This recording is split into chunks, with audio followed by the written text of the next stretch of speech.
우선 공유를 좀 하겠습니다. 잠시만 기다려주세요.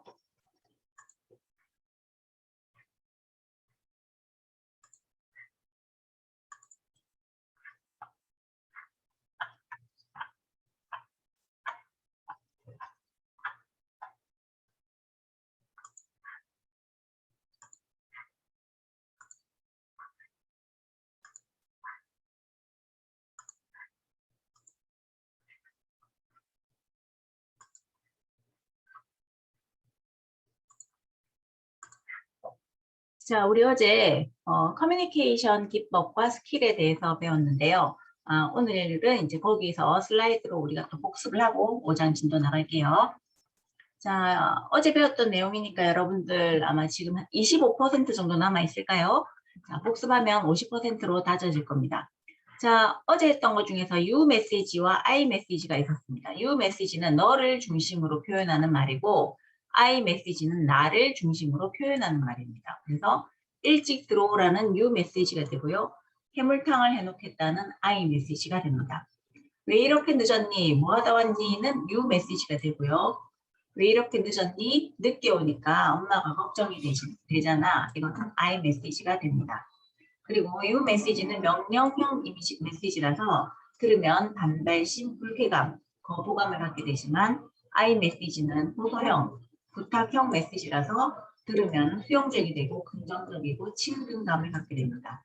그래서 우리가 지금 사회가 you 메시지가 일반화가 되어 있어서 잘 못 느끼지만 이제 내가 어떤 메시지를 하는지를 잘 생각해 보자라는 나의 언어 습관, 언어의 질서를 바꾸게 되면 언어 습관을 바꾸게 되면 굉장히 그 대인관계가 원활해질 수 있고 좋아질 수가 있습니다. 자, 다음 커뮤니케이션 오류의 원인을 보면 일단 전달자의 문제가 있습니다. 말하는 사람의 문제인데 첫 번째가 미숙한 대인관계고요. 상대방의 질문에 답하지 않고 자신의 말만 반복하는 등 일방적인 대화의 문제가 발생할 수가 있습니다. 그래서 저도 저희 둘째가 좀 저하고 의사소통이 좀 안 돼요. 그래서 항상 제가 물어보는 말에 답변을 하지 않고 계속 변명을 하고 둘째는 저한테 자신의 이야기를 잘 안 들어준다고 이렇게 얘기를 하거든요. 그래서 이런 미숙하죠. 아직까지는. 그러다 보니까 이런 일방적인 대화의 문제가 발생하고요. 일단 미숙한 메시지 전달 능력이 있습니다. 불명확한 말투와 화술의 부족으로 말하려는 의도나 메시지가 왜곡이 되는 거죠. 요즘은 그래서 좀 대화하는 것을 좀 많이 배워야 되는데 요즘 워낙 또 말로써 대화를 하지 않고 주로 뭐 카카오나 SNS로 대화를 하니까 요즘 그 20대들은 대면으로 하는 걸 굉장히 무서워한다고 해요. 그래서 또 이거를 이용해서 대면 말고 비대면으로 뭐 소통하고 판매하고 세일즈하고 이런 것들을 많이 개발하죠. 역으로. 하지만 사람과 사람의 대화는 굉장히 중요하기 때문에 항상 이런 연습들을 여러분들이 정확히 얘기를 하고 또 기분 좋게 얘기할 수 있는 거를 연습을 해야 됩니다. 다음 혼합 메시지의 사용은 언어적, 비언어적으로 불일치한 메시지인 이중 메시지가 문제입니다. 얼굴로는 웃고 있는데 이제 말은 좀 사납게 나간다거나 또는 관심이 없는데 계속 웃는다거나 이런 것들이 다 이중 메시지로 마음과 표정이 다르게 나가는 거 이것 때문에 이제 어떤 오류가 생길 수 있다. 다음 오해와 편견입니다. 전달자의 심리 상태와 주관적인 견해가 오해와 편견으로 인한 영향을 받아서 메시지의 정확한 전달을 방해하는 문제. 매일매일 이런 일이 일어나고 있는 것 같아요. 제가 경험해 보면 특히나 어떤 팩트만 전달해야 되는데 그 팩트만 전달하지 않고 자신의 의견을 막 넣어가지고 누군가에 대해서 얘기를 한다든가 그런 것들이 전부 다 어떤 오해와 편견을 일으킬 수 있는 그런 내용들입니다.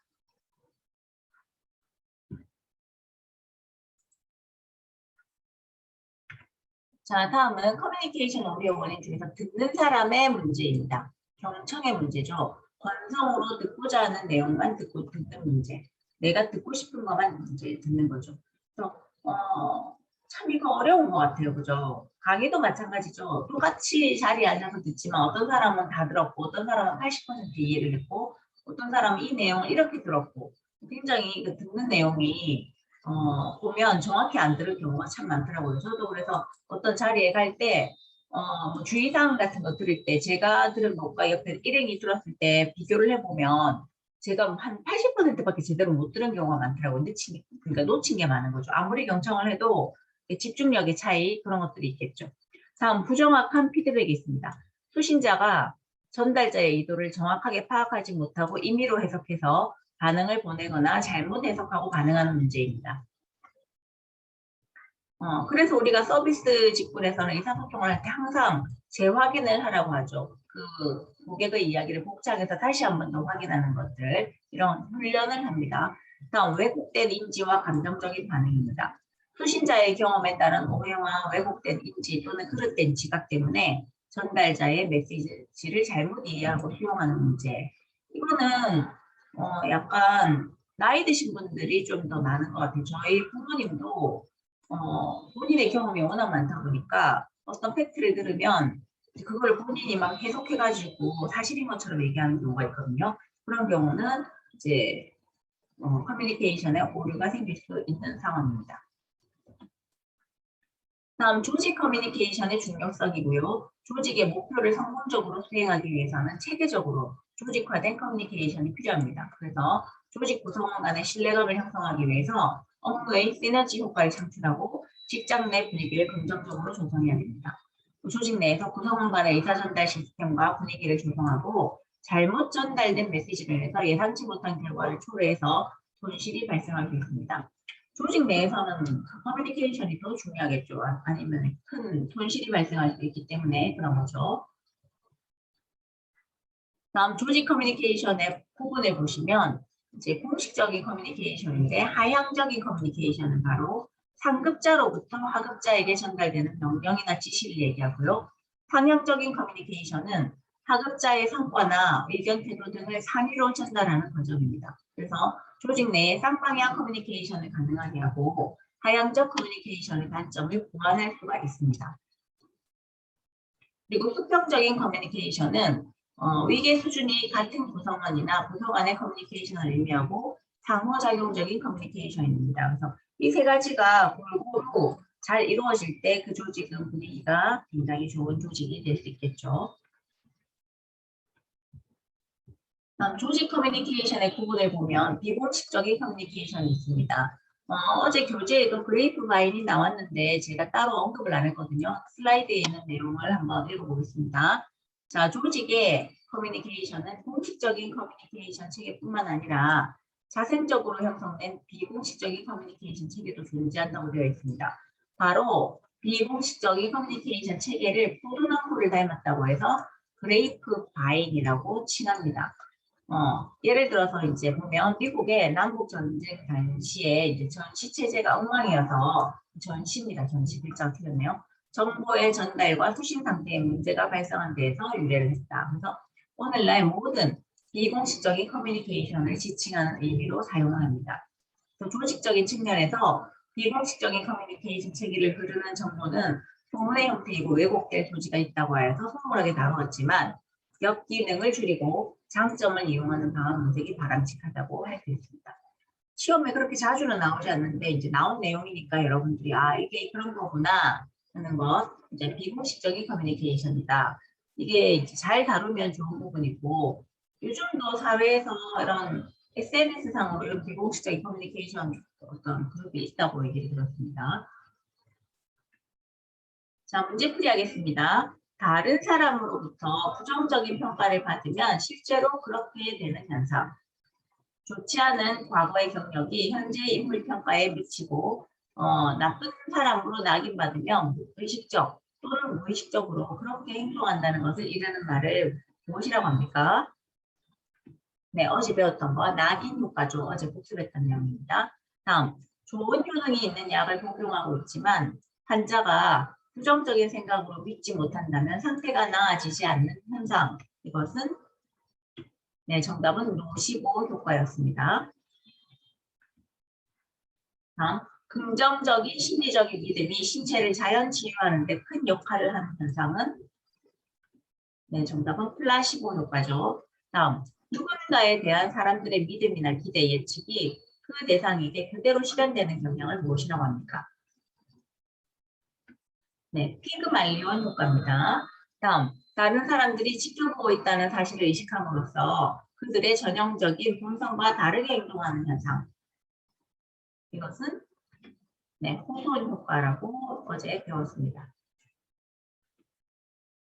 다음, 최근 구성원이 과제를 수행할 때 관심을 가지고 그들을 지켜봐 주었더니 그들에게 무관심했을 때보다 일의 능률이 높아지는 것을 확인할 수 있었다. 이와 관련한 효과는 무엇인가? 어제 배웠던 내용이죠. 정답은 네, 호소인 효과였습니다. 다음은 아론슨 화법입니다. 어떤 대화를 나눌 때 부정과 긍정의 내용을 혼합해야 하는 경우에 부정적인 내용을 먼저 말하고 끝날 때 이제 긍정적인 의미로 마감하는 것을 뜻하는 말하기 방법입니다. 예를 들어서 가격은 좀 비싸지만 품질은 최고입니다. 부정적인 내용을 이제 먼저 말을 하는 거죠. 아론슨이라는 사람이 만들었다고 해서 아론슨 화법입니다. 다음, 효과적인 경청 방법으로 가장 적절하지 않은 것은 1번 질문한다. 2번 본능으로 맞장구를 친다. 3번 말하는 사람과 동화되도록 노력한다. 4번 전달하는 메시지의 요점에 관심을 둔다. 5번 상대방의 이야기를 자신의 경험과 비교하면서 듣는다. 틀린 것은 어떤 것일까요? 네, 적절하지 않은 것은 5번입니다. 다음, 말하기 스킬 중에서 상대방이 원하는 것을 들어주지 못하거나 상대방에게 부탁을 해야 할 경우에 기분이 나빠지는 것을 제공할 수 있는 표현법은 자, 여기 보면 얘가 나와 있는데요. 대단히 죄송합니다만 그 서비스는 이미 종료되었습니다. 자, 1번 긍정적인 표현, 2번 청유형의 표현, 3번 완곡한 표현, 4번 쿠션 언어의 사용, 5번 아이메시지 사용. 자, 어떤 것이 좋을까요? 네, 이건 바로 쿠션 언어를 사용한 사례를 가지고 온 겁니다. 그렇죠? 다음 우리 효과적인 경청을 위한 방법으로 적절하지 않은 것은 1번 적절한 질문을 한다. 2번 말하는 사람에게 동화되도록 노력한다. 3번 진정으로 듣기 원한다는 것을 보여준다. 4번 말하는 사람의 메시지는 모두 동의한다. 5번 산만해질 수 있는 요소를 제거한다. 자, 효과적인 경청을 위한 방법으로 적절하지 않은 것은 무엇입니까?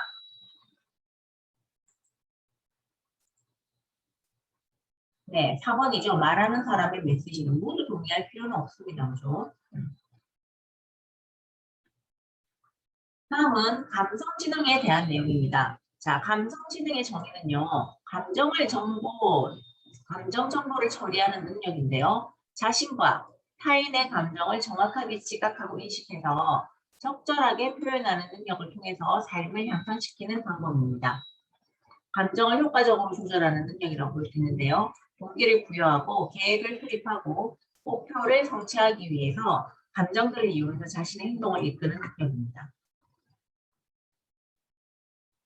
다음 감성지능의 등장 배경을 보면 과거에는 개인의 감성이 반영된 행동이 경화시되었지만 그래서 감정을 드러내면 전문적이지 못하다라고 평가를 했었어요. 그런데 요즘은 좀 감정이 있는 사람을 더 좋아하죠.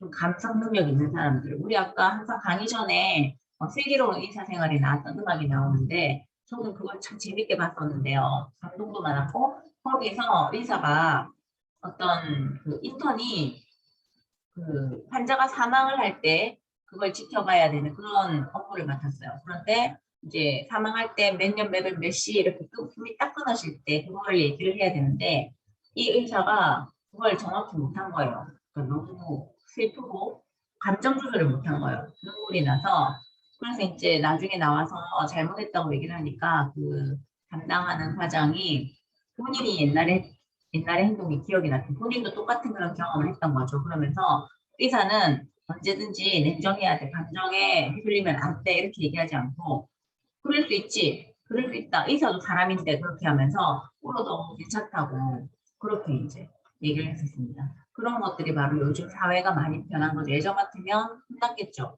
근데 요즘은 그런 것들을 감성 능력의 하나로 환자에 대한 어떤 공감 능력 그렇게 이제 보는 사회가 된 거죠.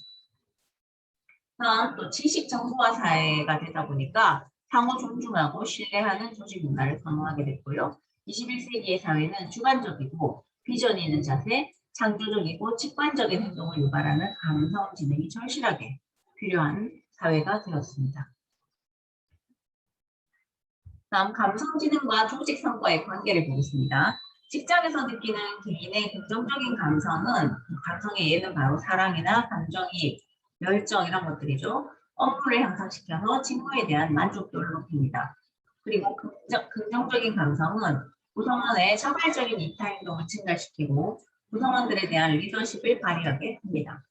감성은 동료와 상사 간의 높은 신뢰를 형성해서 조직의 효율성을 극대화하고요. 감성은 업무 수행에 대한 동기를 유발시켜서 직무에 대한 헌신과 몰입을 하게 됩니다. 그래서 조직 환경의 변화나 상사나 후하 간의 활발한 의사소통, 민주주의적인 조직 문화로의 변화 등이 구성원의 감성을 긍정적으로 전환시킬 수가 있습니다. 요즘은 항상 조직 생활은 사실은 일이 힘들어서 그만두는 것도 있겠지만 거기다가 조직 분위기 때문에 그만두는 경우가 많거든요. 그래서 그만큼 기업에서는 이 감성지능과 조직 성과에 대해서 연구를 많이 하고 있는 상황입니다. 자, 다음 감성지능의 하위 요인을 보면 제1요인은요. 정서의 지각, 평가 표현이라고 되어 있습니다. 그래서 이거는 정서를 지각하는 능력이고 감성지능의 시작이고요. 다음에 제2요인은 정서의 사고 촉진인데 필요할 때 정서를 유발하고 사용하고 느낄 수 있는 능력이죠. 다음 제3요인은 정서를 이해하는 거고요. 정서를 이해하고 추론하고 인간과 대인관계의 본질을 이해를 하고 4요인은 정서를 조절하는 역할입니다. 그래서 타인과 자신의 감정에 개방적이고 이를 조절할 수 있는 능력이죠. 그래서 감성지능을 높이려고 하면 영화를 좀 많이 보는 것도 좋아요. 드라마도 좋지만 영화는 그 2시간, 3시간 안에 압축되어서 스토리가 전개가 되기 때문에 감성지능을 높이기 위해서는 영화를 추천합니다. 너무 지나친 게임이나 이런 것들 하게 되면 감성 능력이 점점 떨어져요. 상대방에 대한 전두엽을 팔대로 감정이 이해를 할 수 없는 그런 딱딱해진 상태가 되는 거죠. 다음 감성지능의 구성 요소를 보면 자기 인식이 있습니다. 이 부분은 시험에 좀 나오니까 잘 단어들이 좀 어렵긴 한데 이 부분은 좀 잘 기억하시기 바랍니다.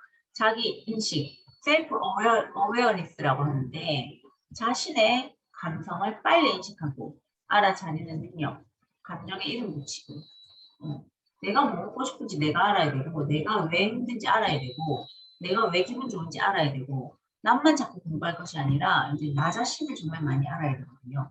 요즘은 사람에 대한 공부를 하는 사회가 되었어요. 그래서 나를 감성을 빨리 인식하고 알아차리는 능력이 중요하고요. 다음 자기 조절 능력입니다. 셀프 매니지먼트라고 되어 있는데 자신의 감정을 적절하게 관리하고 조절할 줄 아는 능력이 있어야 됩니다. 감정에 따라서 즉각적으로 행동하는 것을 자제하고 적합한 방향으로 표현할 수 있는 능력을 의미하고요. 다음 자기 동기화는 셀프 모티베이팅이라고 되어 있는데 어려움을 찾아내고 자신의 성취를 위해서 노력하며 자기 스스로 동기를 부여하는 능력입니다. 그래서 똑똑한 사람들을 보면 머리만 좋은 사람이 아니라 똑똑한 사람들을 보면 어떻게 좀 힘든 상황이 왔을 때 어떻게든 그걸 이겨내려고 하는 자기 동기가 참 잘 발달되어 있고요. 호기심도 굉장히 많습니다. 호기심 많은 사람들이 보통 보면 영리한 사람들이 많아요. 다음 감정이입입니다. 타인의 감정을 인식하고 이해하는 능력을 의미합니다. 그리고 대인관계 기술은 소셜 스킬인데 대인관계에서 타인의 감성에 적절하게 대처하고 관계를 조성할 수 있는 능력. 이 능력들이 전부 다 감성지능의 이제 중요한 요소들입니다. 다음 감성 커뮤니케이션의 역할을 보시면 자신과 타인의 감성을 제대로 평가하고 분별해서 효과적으로 표현할 수 있고요. 그리고 효과적으로 감성을 조절할 수 있고요. 자신의 삶을 주도적으로 계획하고 성취해 나갈 수 있습니다. 좌절 상황에서도 개인을 동기화시키고 자신을 지켜낼 수 있게 하고요. 타인에 대해서 공감할 수 있고 희망적인 관계를 형성할 수 있고 환경적인 요구에 효과적으로 대처할 수 있다. 그리고 감성지능은 자신의 감성을 인식하고 적절히 유지해서 스스로 동기부여를 하게 됩니다. 그래서 감성지능이 중요하다는 내용을 쭉 공부했습니다. 자, 문제풀이 하겠습니다. 감정을 효과적으로 조절하는 능력이고요. 즉, 동기를 부여하고 계획을 수립하며 목표를 성취하기 위해서 감정들을 이용해서 자신의 행동을 이끄는 능력을 무엇이라고 할까요? 네, 감성지능이라고 했습니다. 다음, 가상 체험을 해서 미리 발생할 수 있는 상황에 대한 정보를 인지한 다음에 자신의 감성이 부정적으로 가는 것을 방어하는 자기 감정 조절 방법은 무엇입니까? 네, 어제 했던 내용이죠. 신상법입니다. 다음이 설명하는 감성지능의 구성 요소는 어려움을 찾아내고 자신의 성취를 위해서 노력하며 자신의 감정을 다스리고 스스로 동기를 부여하는 구성 요소. 문제가 이렇게 나왔었습니다. 이거는 참 단어가 비슷비슷해서 어려운데 자, 여러분들이 외울 수밖에 없어요. 스스로 동기를 부여하는 어떤 구성 요소. 네, 자기 동기화죠. 동기부여 생각하시면 될 것 같아요. 셀프 모티베이트. 감성 기능에 대한 설명으로 가장 적절한 것은 1번 감정을 중시하는 조직은 조직 내 구성원들에게 실용주의를 요구한다. 2번 감성지능은 감정을 이용해서 자신의 행동을 이끄는 능력을 의미한다. 3번 감성지능은 동료와 상사 간의 높은 신뢰를 형성해 주지만 조직의 효율성은 떨어진다. 4번 감성지능의 구성 요소로는 자기인식, 타인조절, 자기동기와 감정이입, 인관계 기술이 있다. 5번 과거에도 기계적으로 업무를 하는 것보다는 창조성을 발휘하는 등 개인의 감성이 반영된 행동이 바람직한 행동이라고 여기졌다. 적절한 것은 무엇입니까? 네, 정답은 2번입니다.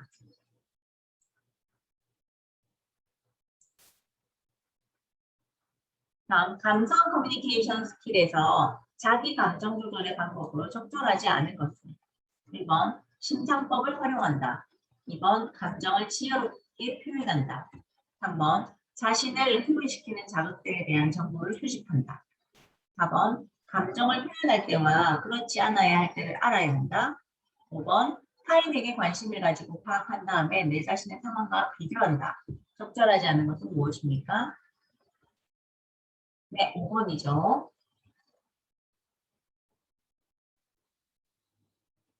다음 감성지능과 조직 성과의 관계에 대한 설명으로 적절하지 않은 것은 무엇입니까? 1번 감성은 동료와 상사 간의 높은 신뢰를 형성하여 조직의 효율성을 극대화합니다.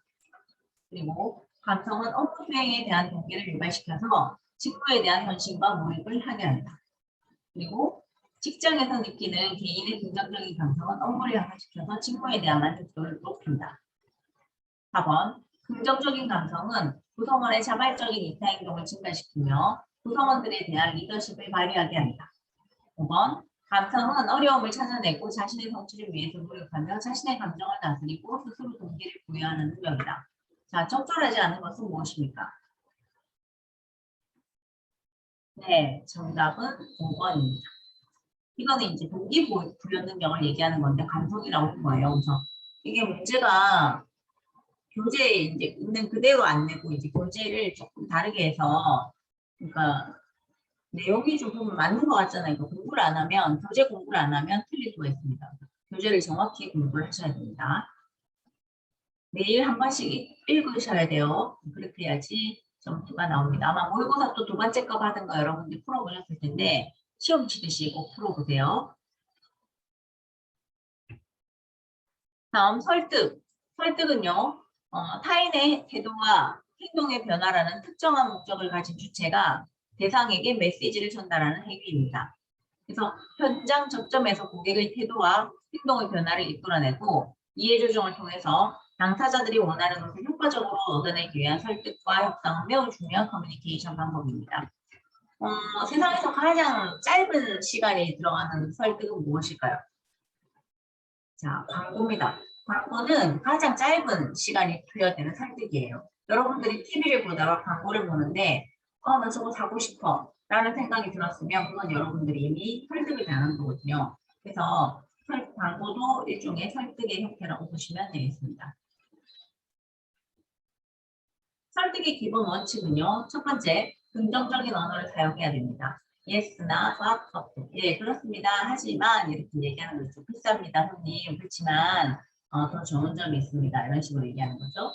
다음, 고객이 좋아하는 것을 파악해야 됩니다. 고객의 기본적인 정보를 수집을 하고 고객의 특성이나 의도를 파악해야 되겠죠. 고객을 딱 봤을 때 이분은 이런 걸 좋아하실 것 같아.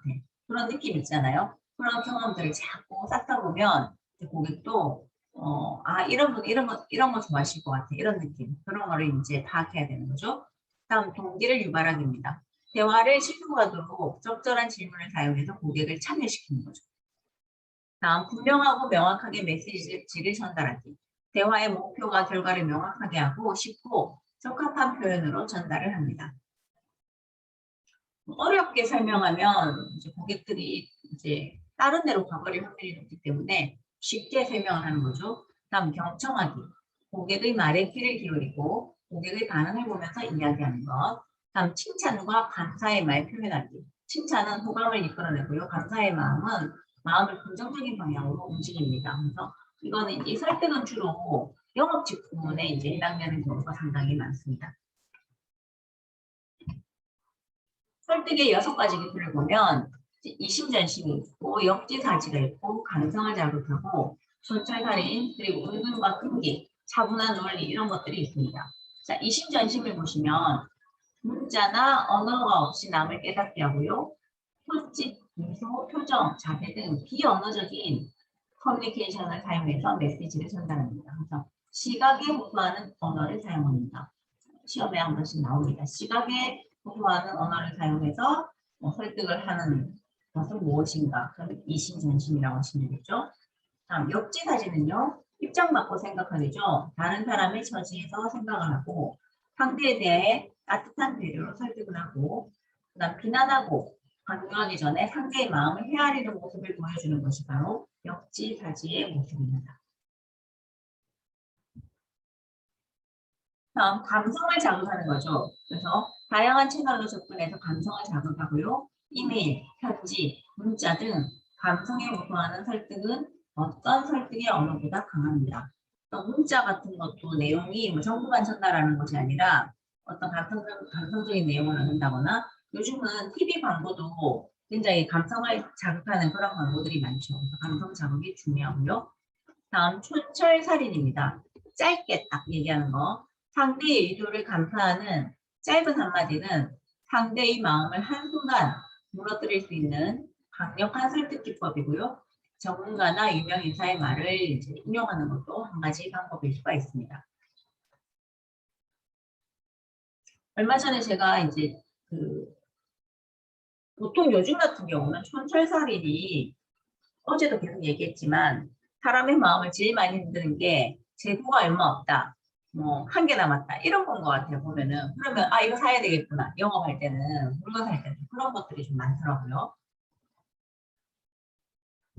다음 은근과 끈기입니다. 애정을 바탕으로 조금씩 마음이 열릴 시간적 여유를 주어야 하고요. 여러 번 설득의 기회를 갖는 것이 중요합니다. 그리고 차분한 논리. 나의 이야기에 반대하는 타인을 논리적으로 설득하려고 노력하는 것. 그리고 숫자 등 구체적인 자료를 제시하고 반론에 대한 데이터까지 준비합니다.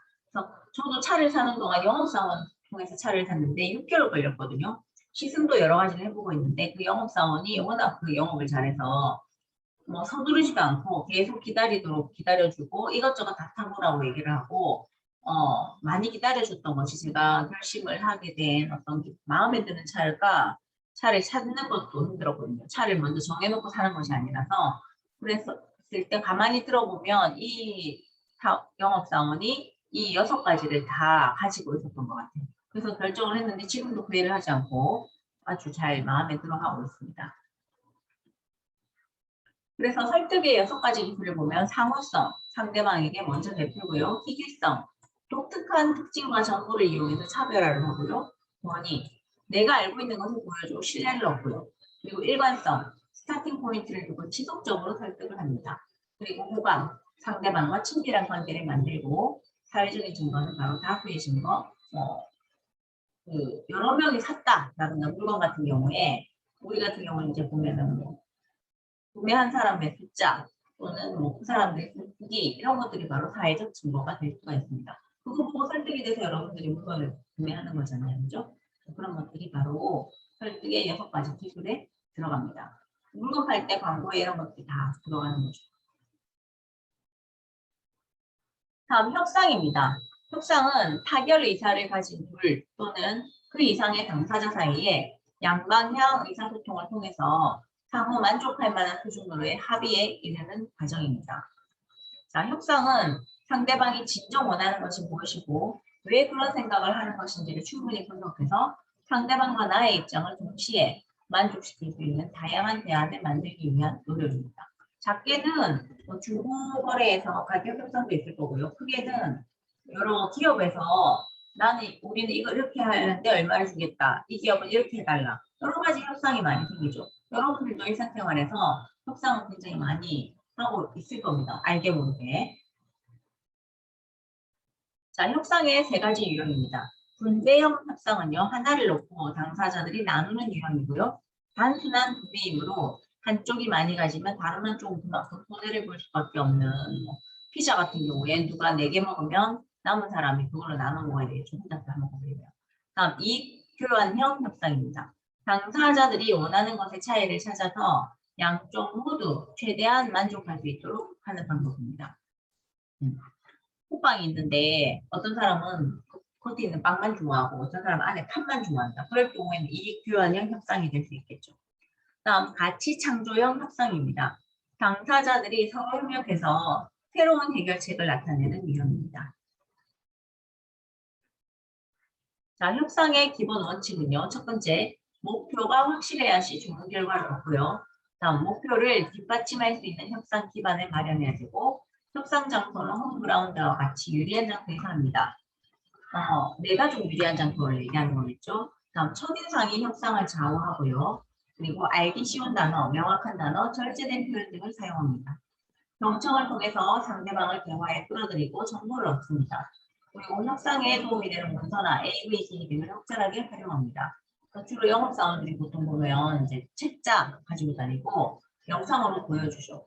그런 것들이 바로 협상에 도움이 되는 어떤 도구들이고요. 협상 대상이나 기업에 대해서 자세하게 조사를 해야 되고 상대방의 성격이나 대화법 등 협상 스타일을 파악하는 것도 한 가지 방법입니다. 사람을 좀 많이 공부하다 보면 이제 딱 보면 이 사람은 이런 스타일이구나가 보이겠죠. 그런 것들을 이제 파악해야 된다는 거죠. 협상의 4단계를 보면 시작 단계에서는 우호적인 관계 구축이 목적이죠. 그리고 협상 상황 분석과 협상 전략을 수립합니다. 처음 볼 때는 딱 인상이 이제 좋게 서로 뭐 라포라고 해서 뭐 처음부터 바로 협상을 시작하는 것이 아니라 좀 편안한 이야기를 하다가 그다음부터 얘기를 진행하는 거죠. 그 다음이 탐색 단계입니다. 상대방에 대한 정보와 파악 정도를 확인하고 의사결정권자가 누구인지를 이제 확인하는 거죠. 그 다음 정보를 교환합니다. 이 사람이 의사결정권자가 아닌데 모든 정보를 다 줄 필요가 없잖아요. 그래서 먼저 그런 것부터 확인해야 되고요. 다음 진전 단계는 본 협상에 들어가는 겁니다. 그래서 거래 조건을 제시를 하고 협상이 결렬되지 않도록 주의하면서 주장을 정확하게 전달을 해야 됩니다. 다음 합의 단계에서는 마무리 협상 전략을 하고 협상 성립의 단계로 합의 내용을 확인하고 협상이 성립되고요. 의사결정을 돕고 계약서 등의 문서를 작성해야 됩니다. 그래서 협상은 아주 간단한 거는 괜찮지만 이렇게 계약서를 써야 되는 협상의 경우에는 계약서라는 것은 굉장히 중요한 문서잖아요. 그래서 항상 그 의사소통을 할 때 긴장을 좀 하고 놓친 게 없는지 그런 것들을 잘 생각해서 이제 협상을 해야 됩니다. 다음 효과적인 주장을 위한 AREA의 법칙을 보면 첫 번째 주장입니다. 우선 주장의 핵심을 먼저 말합니다. 그리고 이유, 주장의 근거를 설명하고 증거, 주장의 근거에 관한 증거나 신뢰를 제시하고 다시 한번 주장을 되풀이합니다. 어제 제가 예를 들었던 내용이 바로 하얀 옷은 흰 색깔 옷은 비싼 것을 절대 살 필요가 없다. 이걸 주장했죠. 그 이유는 비싼 옷, 10,000원짜리 흰 옷도 또는 100만 원짜리 흰 옷도 1년이 지나면 좀 누렇게 변한다. 그래서 이제 가지고 있는 옷을 보여주는 거죠. 누렇게 변한 거. 그래서 다시 한번 얘기하는 거죠. 하얀색 옷은 비싼 것을 살 필요가 없다. 이렇게 하는 것이 바로 AREA 법칙입니다. 실제 흰색 옷은 너무 비싼 거 살 필요 없는 것 같아요. 금방 무뎌지니까. 다음 효과적으로 반론하는 방법입니다. 우선 긍정으로 시작합니다. 반론을 할 때 그게 아니고 이러면 그 다음부터 대화가 결렬되죠. 근데 그게 아니고라는 부정적인 단어를 항상 입에 습관처럼 얘기하시는 분들이 있더라고요. 그래서 내가 언어 습관이 자꾸 뭔가 어디 친구들이 놀러 가자고 그러는데 거기 뭐안 좋다던데 맛없다던데 뭐 또는 대사에 부정적인 사람들이 있어요. 그러면 이제 안 좋은 기운이 자꾸 생깁니다. 좋은 말을 해야 좋은 기운도 자꾸 들어오니까 항상 긍정적으로 이제 생각하고 긍정적으로 얘기하는 것이 필요합니다. 우선 상대의 주장 가운데 동의할 수 있는 점과 일치점에 대해서 말합니다. 지금 말씀하신 그 부분에 대해서 굉장히 저도 동의합니다. 좋게 생각합니다. 저도 그렇게 생각했습니다. 이렇게 얘기하는 거죠. 다음, 반론 내용을 명확하게 한다. 그런데 그럼에도 불구하고 제가 생각하는 부분, 이런 부분에서는 뭐 이렇게 제 생각은 그렇습니다. 이렇게 얘기를 하는 거죠. 그래서 상대방 주장의 허점이나 모호한 점, 모순점 등을 질문의 형태를 지적을 하고요. 답안을 경청한 다음에 자신의 생각을 명확하게 설명을 합니다. 그리고 반대 이유를 설명합니다. 의견을 대비시키면서 자신의 생각에서 상대방의 주장보다 우월한 점을 찾아서 설명하고 더 나은 점 때문에 상대방의 주장을 이제 받아들일 수 없다고 이제 얘기를 하는 거죠. 그 다음 반론을 다시 한번 요약해서 말을 합니다. 나는 말했다고 생각하는데 상대방은 내 말을 정확히 알아들었는지 그걸 알 수가 없잖아요. 그래서 제가 드리고 싶은 말씀은 이러한 부분에서는 이러이러했으면 좋겠다는 생각을 저의 얘기를 말씀드립니다. 이렇게 반론의 내용을 되풀이함으로써 소속력을 더 크게 만드는 내용입니다. 협상의 5대 요소를 보시면 이제 첫 번째, 구체적이고 명확한 목표를 설정하셔야 되고요. 다음 협상력이 필요하겠죠. 그리고 관계가 좋아야 되고, 다음 파트너, 어제 배웠던 파트너가 있고, 다음 정보가 있어야 됩니다. 내가 뭔가 많이 알고 있어야지 협상에 성공을 하지, 어떤 협상하고자 하는 내용에 대해서 아무것도 모르면서 협상에 참여하게 되면 정보가 없으면은 이제 밀릴 수밖에 없어요. 협상에서 내가 많이 알고 있어야 되겠죠. 다음 파트너의 개념과 방법을 보겠습니다. 자, 개념은 최선의 대안입니다. Best alternative for negotiated agreement라고 되어 있는데 합의에 도달하지 못했을 때 택할 수 있는 최선의 대안, 즉 차선책을 얘기하는 겁니다. 이거 아니면 안 돼. 결렬 이게 아니라 이게 안 됐을 경우에 세컨 플랜을 이제 제시를 해서 어떻게든 협상을 하는 것이 바로 성공하는 협상이라는 거죠. 그래서 협상이 결렬되었을 때 취할 수 있는 행동 계획이고 방법이나 예시를 이제 미리 생각해놔야 되겠죠. 그래서 협상에 들어가기 전에. 그래서 안 됐을 경우에는 차선으로 이런 부분은 어떻게 생각하십니까? 이런 부분은 그럼 저희가 조금 양보할 테니까 이렇게 협상은 어떨까요? 이제 얘기를 하는 거죠. 제안을 하는 겁니다. 다음 협상자 간의 관계 형성의 5대 요소를 보면 첫 번째 신뢰, 그리고 이제 공통점 발견. 사람이라고 하는 것이 워낙 서로 조금 공통적인 부분이 있으면 훨씬 더 친근해지잖아요.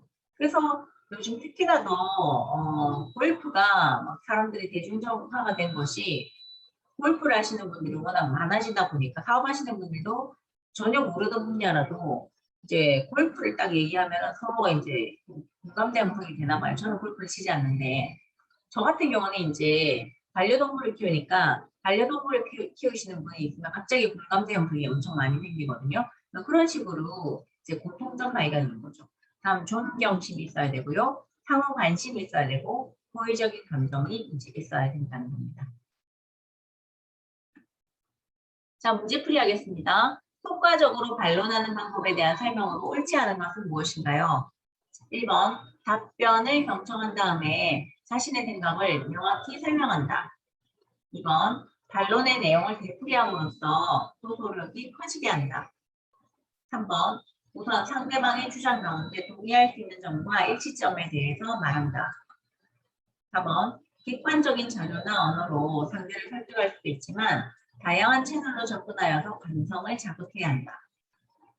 5번, 상대방의 주장과 자신의 의견을 대비시키면서 자신의 생각에서 상대방의 주장보다 우월한 점을 찾아서 설명한다. 옳지 않은 것은 무엇입니까? 네, 답은 4번입니다. 다음. 이거는 왜 틀렸냐면 설득이기 때문에 그런 거죠. 다음 서로 갈등 관계에 있는 두 사람이 있다. 다음 중 자기 만족과 상대방 만족을 동시에 가져올 수 있는 갈등 대처 방식으로 가장 적절한 것은 무엇입니까? 자기 만족도 할 수 있고 상대방 만족을 동시에 가져올 수 있는 갈등을 대처할 수 있는 방법. 그는 바로 협조입니다. 협조. 우리 교재에는 협조가 안 나왔는데 다른 교재에 있다 보니까 이게 시험에 나왔던 것 같아요. 그래서 이게 이제 문제에 나와 있습니다. 이 문제가 나온다면 답은 협조입니다. 여러분들 외워놓으세요. 서로 갈등 관계에 있는 두 사람이 자기 만족과 상대방 만족을 동시에 가져올 수 있는 갈등 대처 방법으로 가장 적절한 것은 협조라는 거. 다음 3번 설득의 기술 중에서 다음이 설명하는 것은 시각에 호소하는 언어를 사용한다. 표정, 미소, 자세 등 비언어적인 커뮤니케이션 요소는 상대에게 많은 느낌을 전달할 수 있어서 대화에서 어떤 어휘를 사용하는가보다 그 어휘를 어떻게 사용하는가가 더 중요하다. 이것은 바로 20년식이었죠. 다음, 고객에 대한 설득 화법의 기본 원칙에서 벗어나는 것은 1번, 칭찬과 감사의 말. 2번, 고객이 이해하기 쉬운 말로 메시지를 전달한다. 3번, 대화를 지속할 수 있는 동기의 유발. 4번, 사상과 종교에 관한 이야기. 5번, 고객의 이야기에 경청한다. 벗어나는 것은 무엇일까요? 네, 그렇죠. 이거는 설득뿐만 아니라 사상하고 종교에 대한 이야기는 어떤 자리에서든 웬만하면 안 하는 게 좋아요. 같은 사상과 같은 종교를 가진 사람끼리만 할 수 있는 게 바로 이런 사상과 종교에 대한 이야기, 이런 이야기 절대 공식적인 자리에서 안 하는 것이 좋습니다. 이런 이야기를 꺼내는 순간 분위기가 이제 안 좋아지는 거죠. 자, 여기까지 그 고객 커뮤니케이션에 대한 내용을 다 했고요. 시간이 조금 남아서 8분 정도 남았는데 교재로 돌아가서 교재 5장 진도를 좀 나가도록 하겠습니다. 오늘 아마 교재 5장 끝나면 여러분들 이제 교재가 거의 끝나는 거거든요. 그러면 오늘 또 아마 모의고사를 하나 받게 되면 여러분들 또 모의고사를 책을 한번 읽고 정독을 하고 공부를 하고 모의고사를 쳐보면 매일 점수가 조금씩 올라가거나 뭐 비슷할 수도 있어요. 그렇지만 그렇게 하면서 이제 문제를 다 외우시기 바랍니다. 이제 진도가 다 나가고 나면 문제 풀기가 조금 더 쉽겠죠. 자, 파트 5, 회의 기획 및 의전 실무에 대한 내용 보겠습니다. 교재 준비하는 동안 제가 슬라이드를 좀 바꿔놓겠습니다.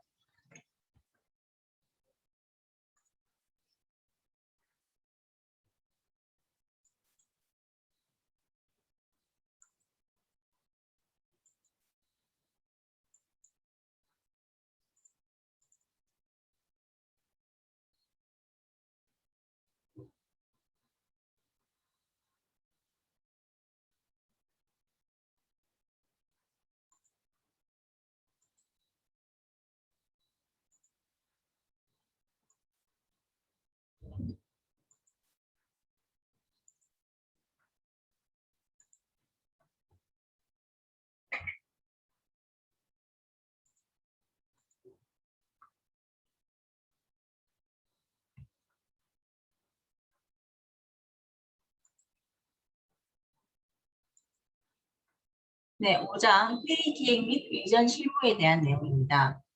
슬라이드는 이렇게 펴놓고 교재를 보도록 하겠습니다. 여러분들 교재를 보시고 빨간색, 파란색 볼펜 준비해 주시고요. 교재 펴주세요. 자, 파트 5는요. 원래 지금 회의 기획 및 의전 실무에 대한 내용인데 원래는 2014년까지는 5강이 이제 파트 5장이 VOC였습니다. VOC는 뭐냐면 Voice of Customer라고 해서 이제 고객에 대한 내용이었거든요. 고객의 소리. 그런데 이 내용이 이제 모듈 B로 갔습니다. 그러면서 회의 기획 및 의전 실무에 대한 내용이 이제 들어가게 됩니다. 그 코로나 있기 전에는 사실 각 나라들이 각 나라에서 회의를 참 많이 해서 국제 회의도 많았고 그래서 이제 그거에 따른 어떤 직원들의 교육을 위해서 서비스 직군에 있는 분들이 교육도 많이 듣고 했었거든요. 또 많이 참여를 해야 되고 또 우리 부산 같은 경우에는 멕시코에서 여러 가지 행사들이 많이 열렸었죠. 그리고 국제 회의도 좀 있었고요. 그래서 회의 계획 의전 실무가 이제 점점 이제 5장으로 들어오게 된 겁니다. 그래서 문제가 처음엔 많지 않았는데 요즘 좀 문제가 많이 개발이 되고 있습니다. 자, 밑 앞에 보시면 회의 계획 및 의전 실무에는 회의가 어떤 건지, 의전이 무엇인지, 그리고 프레젠테이션, 마이스에 대한 내용들이 나와 있습니다. 238페이지 보겠습니다. 회의 운영 기획과 실무에 대한 내용입니다. 238페이지 보고 있습니다. 자, 회의가 무엇인가? 회의의 개념에 대해서 나와 있고요. 여러분 어릴 때 회의 해보셨죠? 여러분 요즘도 뭐 조직에서는 회의들이 항상 회의가 있습니다. 그죠? 부모회의도 있고요. 그리고 직장, 그러니까 뭐 정치인들 보면 이제 회의가 있는데 우리가 지금 줌으로 하는 거는 수업이지만 줌으로도 요즘 회의를 많이 하죠. 비대면으로. 그래서 회의라고 하는 것은 공식적으로 이제 두 사람 이상이 모여서 그들의 공통된 관심사항을 의논하고 결정하는 일종의 회합입니다. 특정 목적을 달성하기 위해서 일정한 장소에 모여서 직간접적인 정보 교환과 인적 교류를 하는 행사의 총체를 바로 회의라고 합니다. 경영학에서는 조직을 형성하는 기관 중에서 복수인에 의해서 구성되어서 회의 형식에 따라서 의사결정 또는 의사소통을 하는 것을 회의체라고 한다고 되어 있네요. 자, 우리가 배우는 이 회의는요, 가정에서 하는 회의나 또는 학교에서 하는 회의가 아니라 어느 정도 규모가 있는 공식적인 회의에 대한 내용을 배우는 겁니다. 자, 회의의 목적은요, 1번 보면 목표 달성을 점검하는 거고요. 그 다음 교육도 회의에 들어갑니다. 그 다음 정보 전달 및 공유, 그러니까 기업에서 어떤 특정 지식이나 정보를 전달하고 집단적으로 공유할 수 있다. 이것도 회의의 목적이고요. 그다음 문제를 해결하기 위해서도 회의를 하죠. 그리고 아이디어를 내기 위해서도 회의를 합니다. 의견을 모으기 위해서도 회의를 하고요. 유대감을 증진하기 위해서도 회의를 합니다. 이거는 이제 기업에서 모든 걸 다 하고 있는 거예요. 기업에서 하는 모든 일들이 다 회의라고 보시면 됩니다. 그래서 3번 회의의 조건을 보시면 목적과 동의가 있어야 되고요. 여러 사람이 한 장소에 모여야 됩니다. 그래서 우리는 지금 원래 한 장소에 못 모이니까 비대면으로 이제 장소에 모이는 거죠. 근데 이건 물리적인 장소뿐만 아니라 어떤 이제 요즘은 시공간을 초월하는 그런 이제 공간을 초월하는 모임인 거죠. 3번 지식이나 경험, 의견 교환이 적극적으로 이루어져야 되고요. 4번 회의 목적을 달성하려고 노력을 해야 됩니다. 그리고 5번 필요한 회의인가에 대해서 제고를 해야 되고 6번 회의를 진행하는 리더가 있어야 됩니다. 자, 회의의 기능을 보면은요. 첫 번째 문제 해결의 기능이 있습니다. 여기 보시면 조직 내외에 해결해야 하는 사안에 대해서 참가자들이 자신들의 전문적인 지식이나 기술 등을 바탕으로 토론을 해서 의사결정하는 거라고 되어 있습니다. 그래서 뭐 임원회의나 부서장 회의, 신제품 개발 회의 등이 있고요. 다음 자문을 하는 기능이 있습니다. 자문 같은 경우는 전문적인 지식이 요구될 경우에 관련 전문가들로부터 조언을 얻는 방식입니다. 그래서 자문은 조직 내외로부터 모두 얻을 수 있습니다. 공청회나 협의회 이런 것들을 이제 자문의 기능이 있고요. 그러니까 전문가한테 얘기를 이제 듣는 거죠. 이거에 대해서 어떻게 생각하는지. 다음 의사소통의 기능이 있습니다. 이거 같은 경우는 기업의 각 층 또는 다른 부서에서 일하고 있는 다양한 사람들이 자신의 입장을 피력하고 타인의 의견을 들음으로써 서로 간의 의사를 확인하고 조정할 수 있다고 되어 있습니다. 부서회의나 조회 이런 것들이죠. 다음 교육 훈련의 기능입니다. 우리가 지금 하고 있는 것들도 그런 것들이죠. 하지만 기업에서 하는 것을 얘기하는 겁니다. 다른 사람의 경험을 상대방에게 효과적으로 전달하고 설득함으로써 유무형의 어떤 교육 효과를 줄 수 있습니다. 그래서 교육 훈련 프로그램이나 연수 이런 것들이 이제 들어갑니다. 그 중에서 브레인스토밍도 교육 훈련 프로그램이라고 보시면 돼요. 다양한 아이디어를 짜내서 이제 자신들의 생각나는 대로 자유롭게 이제 얘기하는 것들 그런 것들도 있고요. 다음 버즈 토론이라는 것이 있는데 BUGG 이제 영어로는 BUGG인데 이제 벌이 윙윙되는 소리를 얘기하는 거거든요. 버즈가 그거는 어떤 거냐면은 신입 사원들의 이제 연수할 때 가장 많이 사용을 하는 겁니다. 그래서 6분 정도의 시간을 주고 이제 보통 4명이나 5명을 모아놓고 6분 정도의 시간을 주고 이제 어떤 주제를 주는 거예요. 시간 많이 안 주고 4, 5명한테 한 5, 6분 정도 주고 이 주제에 대해서 각자 토론을 해서 발표를 하라 결과를. 그래서 이제 4, 5명이면 웅성웅성 토론을 하겠죠. 짧은 시간 동안. 그거를 이제 벌이 웅웅거리는 소리와 같다고 해서 이제 버즈 토론이라고 합니다. 그래서 이제 여러분들이 그거를 한번 써놓으세요. 이거를 한 번씩 한 번 정도 문제에 나왔던 적이 있어서 제가 교재에는 없어서 말씀드렸습니다. 그래서 버즈 토론, Z입니다. GG. 그래서 벌이 윙윙대는 소리를 이제 생각하면 되고 신입사원 이제 교육에서 가장 많이 이용하는 겁니다. 4, 5분 동안 토론시키는 거죠. 6분 동안 4, 5명을. 자, 여기까지 하고요. 쉬는 시간 가지고 촬영하고 이제 쉬도록 하겠습니다. 교재 준비해 주시고요. 오늘 이제 거의 책을 한 권 떼는 겁니다, 여러분들. 5장 진행하겠습니다. 자, 회의의 원칙입니다. 별표해 주시고요. 회의의 원칙. 자, 회의는 회의 공개의 원칙입니다. 우리 어릴 때 아마 사회 시간에 여러분들 배웠을 거예요. 회의는 공개를 해야 된다. 그래서 회의 공개의 원칙이고요. 회의의 공개는 빨간 줄 하시고요. 회의를 공정하게 진행을 해서 좀 더 좋은 결론을 내기 위함이다. 회의는 회의를 방해하지 않는 범위 내에서 누구나 회의를 방청할 수 있고 정당한 사유가 있을 때는 비공개로 할 수도 있다. 다음 빨간 줄 정족수의 원칙입니다. 회의에서 의안을 심의하고 의결하기 위해서 일정 수 이상의 참석자 수가 필요합니다. 이를 정족수의 원칙이라고 하는데 정족수에는 의사 정족수와 의결 정족수가 있습니다. 시험에는 주로 어떻게 나오느냐면 다음 중 회의의 원칙이 아닌 것은 그래서 이제 이런 여러 가지가 들어가 있고 그 중에 아닌 게 들어가 있습니다. 다음 발언 자유의 원칙입니다. 회의에서 발언을 자유롭게 할 수 있도록 보장해야 한다는 원칙입니다.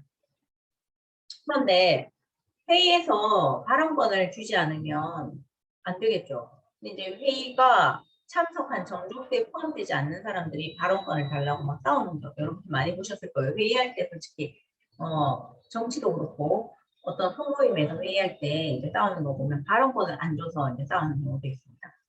다음 폭력 배제의 원칙입니다. 빨간 줄.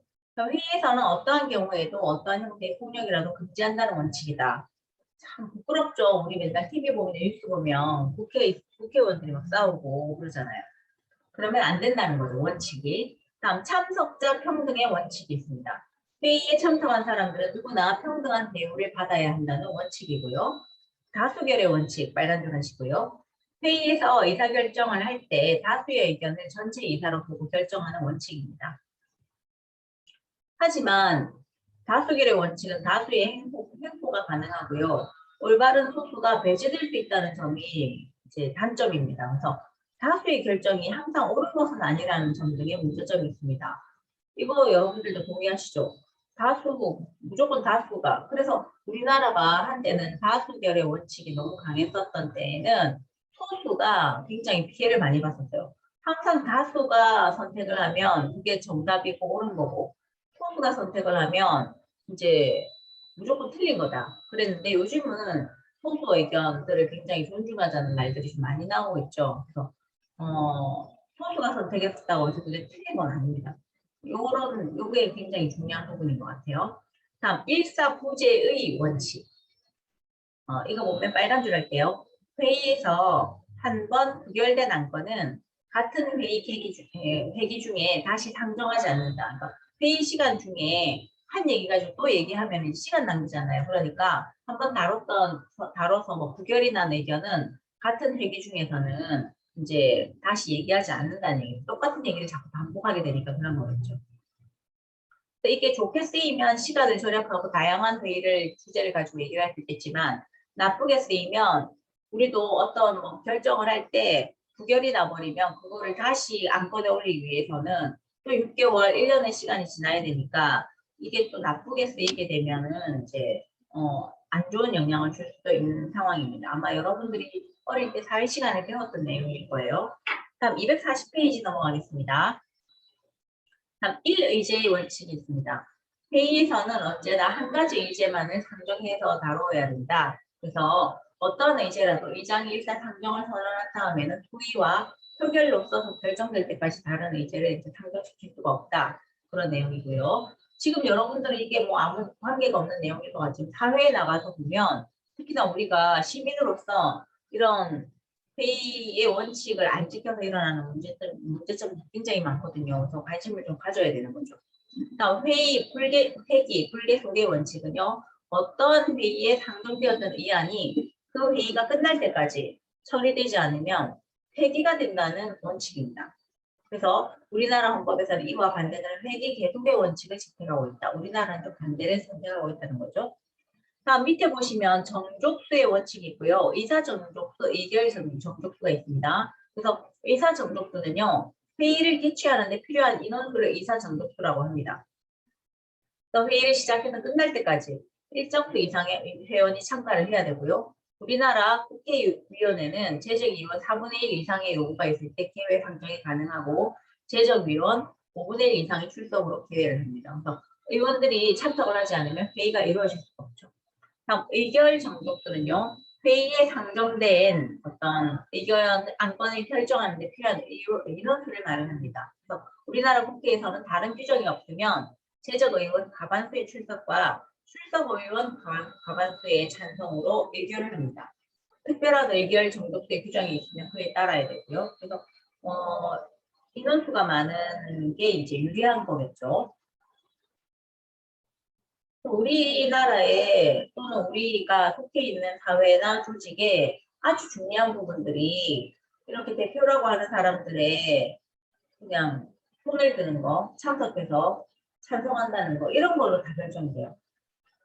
얼마나 우습게 결정이 되는가 하면 그래서 왜 사람들이 국회의원이나 이런 데 막 하려고 하는 이유가 사실은 좋은 일을 하기 위해서 우리 시민들의 심부름을 하기 위한 자리인데 이렇게 중요한 안건을 결정할 수 있는 자리가 되다 보니까 여러 가지 나쁜 점들이 좀 많이 생기는 거죠. 다음 회의의 종류를 보시면은요. 회의의 주체에 의한 분류가 있습니다. 이것도 문제에 좀 나오니까 별표해 놓으시고요. 자, 우선 회의가 어떤 회의가 있는지 보겠습니다. 주체에 따라서. 자, 기업 회의는요. 기업에서 하는 회의겠죠. 그래서 기업의 경영 전략과 마케팅을 수립하고 판매, 활성화 방안과 홍보 전략 등을 목적으로 개최하는 회의가 바로 기업 회의고요. 빨간 줄 할게요. 상품 판매 촉진 회의, 신상품 개발 및 발표회, 그리고 세미나와 워크숍, 경영자 회의, 주주총회, 인센티브 회의 이런 것들이 바로 기업 회의에 들어갑니다. 다음 협회 회의 빨간 줄 하시고요. 자, 협회는요. 협회의 공동 관심사와 친목 동호 등의 운영 방안을 논의하기 위해서 개최합니다. 무역 관련한 회의나 전문가 협회, 교육 관련한 회의, 과학기술 이제 협회 등에서 주최하는 회의 이런 것들이 바로 협회 회의라고 생각하시면 됩니다. 여러 가지 협회들이 많이 생겨 있어요. 협회라고 하는 것은 관광협회 같은 경우 관광에 관심 있는 사람들이 모여서 하는 협회 이런 여러 가지 협회들이 있습니다. 다음 비영리기관 회의가 있습니다. 빨간 줄 하시고요. 사회단체나 비영리기관을 대상으로 각종 종교단체나 노동조합 회의 등 공동의 관심사항을 논의하기 위해서 개최하는 회의입니다. 사교 친목 모임이나 군인단체 및 재외 친목 모임, 교육 관련 단체 모임, 종교단체 관련 모임, 대학생 동호회 모임, 이런 동호회 같은 것들이 바로 비영리기관의 회의라고 보시면 되겠습니다. 다음 정부 주관 회의가 있습니다. 정부 조직과 관련된 정당, 경제, 문화, 외교 등의 국가 정책과 공공의 쟁점을 논의하는 것이 바로 정부 주관 회의고요. 다음은 시민회의가 있습니다. 환경 모임이나 소비자 연합회 모임 등 자발적으로 사회 공동의 관심사항을 개선할 목적으로 개최하는 것을 바로 시민회의라고 합니다. 주로 많이 나오는 것은 기업회의가 시험에 좀 많이 나옵니다. 다음 241페이지 넘어가면 이제 회의의 형태에 의한 분류인데요. 이것도 문제가 한 번씩 나옵니다. 빨간 별표 하시고요. 회의 형태가 여러 개가 있습니다. 컨벤션이 있고, 포럼이 있고, 컨퍼런스, 심포지움, 세미나, 워크숍, 콩그레스, 렉처, 패널 토론, 전시회 등이 있는데 각자의 특성을 한번 볼게요. 자, 첫 번째, 컨벤션입니다. 우리 보통 백스코에서 보통 컨벤션 하잖아요. 자, 이게 어떤 뜻인지 보겠습니다. 가장 일반적인 회의로 정보 전달을 주 목적으로 하는 정기 집회에 많이 사용하는 용어입니다. 그래서 전시회를 수반하는 경우가 많습니다. 우리 멕시코 가면 전시회 많이 하죠. 요즘 이제 코로나 때문에 비대면이라 좀 많이 힘들긴 하지만 한때 엄청 전시회 많이 했었죠. 해마다 행사도 많이 하고. 그 컨벤션이 이제 이거고요. 전시회 동그라미 놓으세요. 전시회. 이게 하나씩 공부하면 쉬운데 나중에 섞어놓으면 헷갈리거든요. 다음 포럼. 포럼 빨간 줄 할게요. 제시된 주제에 대해서 상반된 견해를 가진 동일 분야의 전문가들이 사회자의 주도하에 청중 앞에서 벌이는 공개 토론이고요. 청중의 참여 기회가 많습니다. 너네가 다른 사람들이 나와서 사회자가 있고 청중이 앉아있는 곳에서 이제 벌이는 공개 토론이고요. 청중이 손 들고 얘기도 할 수 있고 그렇습니다. 여기 이 포럼은 로마 시대의 도시광장을 포럼이라고 했습니다. 그래서 로마 시대의 도시광장에서 사람들이 막 많은 이야기를 했었죠. 그 장면을 생각하시면 될 것 같아요. 그래서 포럼은 이제 제시된 주제의 상반된 견해에 의해서 사회자의 주도하에 이제 얘기하는 거고요. 그래서 청중의 참여 기회가 많다는 겁니다. 다음 밑에 컨퍼런스 빨간색 할게요. 2명 빨간 동그라미 하시고 2명 이상의 사람들이 모여서 특정 주제를 구체적으로 다루는 회의입니다. 컨벤션에 비해서는 토론회가 많고 참가자한테 토론 기회가 주어집니다. 새로운 지식 습득이나 특정 분야에 대한 연구를 위한 회의에 사용하는 용어입니다. 주로 이거는 전문가들이 많이 하는 거예요. 슬기로운 의사생활 보면 의사가 자기 스케줄 얘기할 때 컨퍼런스 몇 개 있다는 얘기하잖아요. 의사들이 공부한 거를 이제 발표하고 거기에 대해서 참가한 사람들이 토론하고 그런 것들을 주로 이제 컨퍼런스라고 합니다. 다음 심포지움입니다. 심포지움은 빨간 줄 할게요. 포럼하고 유사한데 제시된 안건에 관해서 전문가들이 다수의 청중들 앞에서 벌이는 공개 토론회인데 포럼에 비해서는 다소 형식이 고해가 되며 청중들의 질이나 참여 기회는 적게 주어집니다. 그래서 청중들이 있긴 하지만 사람들이 그렇게 자유롭게 질문이나 토론을 할 수 있는 건 아니고 이제 형식적인 것이 좀 더 강하다. 공개 토론회라고 보시면 되겠습니다.